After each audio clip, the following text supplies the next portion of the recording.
Mga dol, another day, another combate ng pod mga dol. Mauna pod ay gitawag yan nato nga pagbanlas. Combate na kita ni pirmi mga dol para makapalita og pamugas. Bahalag kapoy basta kay makakwarta ta. Ina na magandang trabaho bat yon magkatag kapoy. Pero padayon lang gyapon ta mga dol. Uban na tabang sa Ginoo. Salamat lang ito kanunay sa pabor. Kusog nga gihatag sa Ginoo.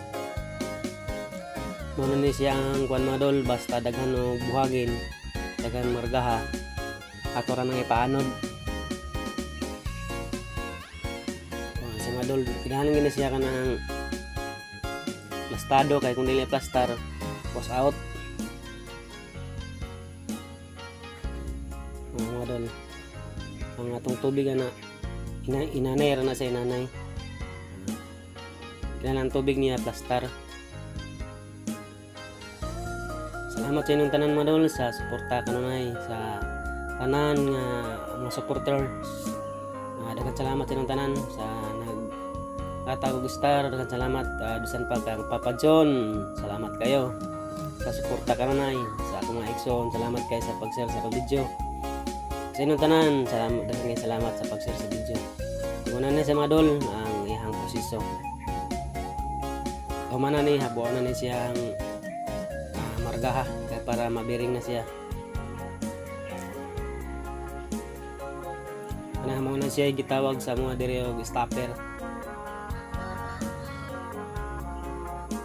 Ana dia naguban ng margaha o ang bulawan dol. Kada siya mo na gitawag nga pagbiring.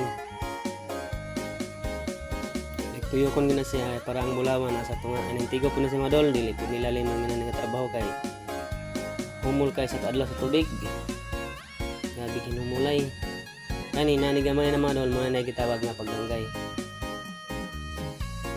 mo si madol na sa kakapoy mas makita kag bulawan mo wagin mo kakapoy anon mo na si madol madol ugi lang kita kanunay o uban sa pagsalamat sa Ginoo. Sa mga dol, daghang salamat kayo sa inyong pag-share sa video. Salamat sa inyong tanan. God bless always mga dol. Mga dol itong bulawan. Munang bulawan sa 24K mga dol.